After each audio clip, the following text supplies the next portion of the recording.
Hey guys, wanted to do a quick video today on some more Mini Z stuff. I've been getting some questions and stuff like that from guys asking about certain equipment that's I run in the Mini Zs.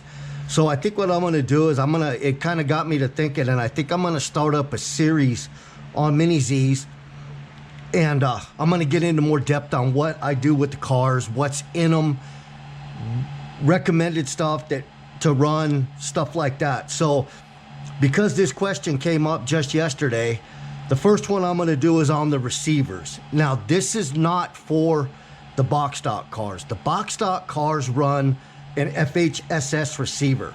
So if you're only running box stock, you only have a couple of options for transmitters if you want to get away from the factory transmitter.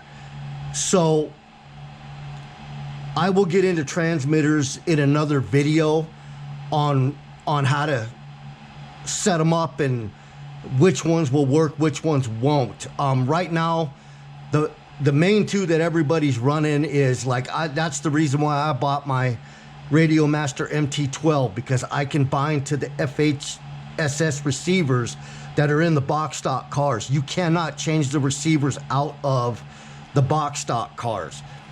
This video is more pertaining to guys that are running the Evo boards or cars like my new Reflex RX28. So anyway, the question came up about what receivers that I'm running.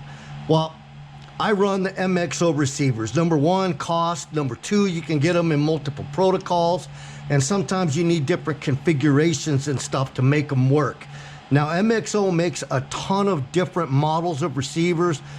They make just a receiver. They make one with a transponder built into it, which I don't use because it limits you on where you can mount the receiver in the car. And that's the main reason why I don't run it. I run Easy Lap transponders in my cars. So anyway, I just wanted to give you a quick rundown.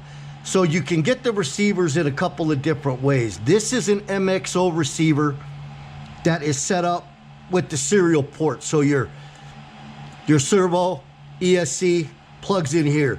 These are great if you're running separate components in the car, like on an RX28 or a GL car or something that has separate components in it. Now, a lot of guys are running the Evo boards. Now, these are a little bit different.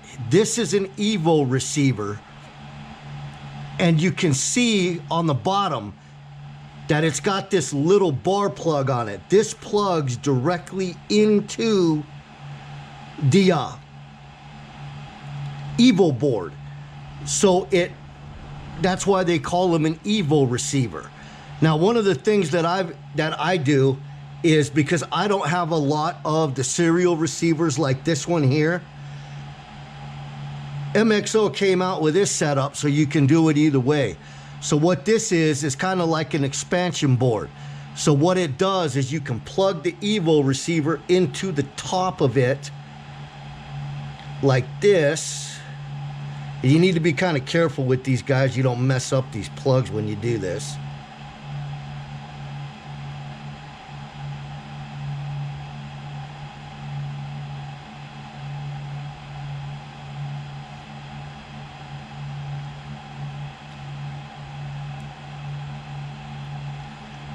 So anyway, the Evo receiver just plugs onto the side of it like that, and it turns it into a serial receiver.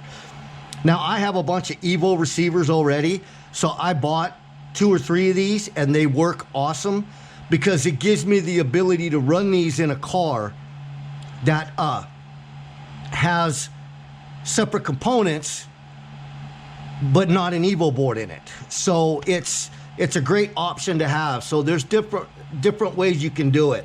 The main thing is that, like on the Mini Zs, you can see, like, this one's my Reflex car. It's actually my hybrid. It's a Reflex GL kind of. You can see I'm using one of those boards with the Evo receiver in it, and it works perfect. I ran it this last weekend, and everything is great with it. And then you can see, I'll show you this is my 3500 kV AAA car. So this one still runs AAA batteries. But you can see how the receiver just plugs onto the top of the board. So another thing I recommend is you put a small, get some stuff as thin as you can. I use the Gorilla Glue stuff.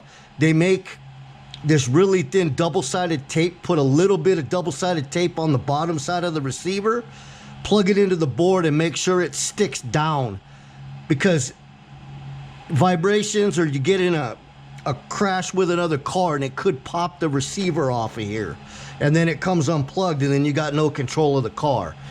So just a tip. But anyway, yeah, I run the MXO receivers. There's a lot of other receivers out there that you can use for, there's a lot of other Evo receivers, I should say, out there. But they require different transmitters, stuff like that. These MXOs you can get in just about every protocol you can think of.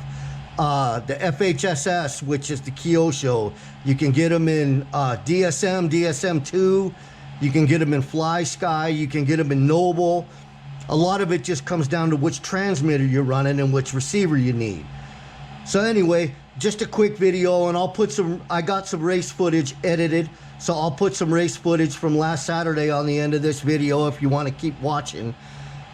And I'll get some more videos up on other detailed stuff on the Mini Zs. I have a ton of stuff I'm building right now and getting ready, so that's where we're at. But I want to keep this video kind of short, guys, because I'm going to put some race footage on the end of it.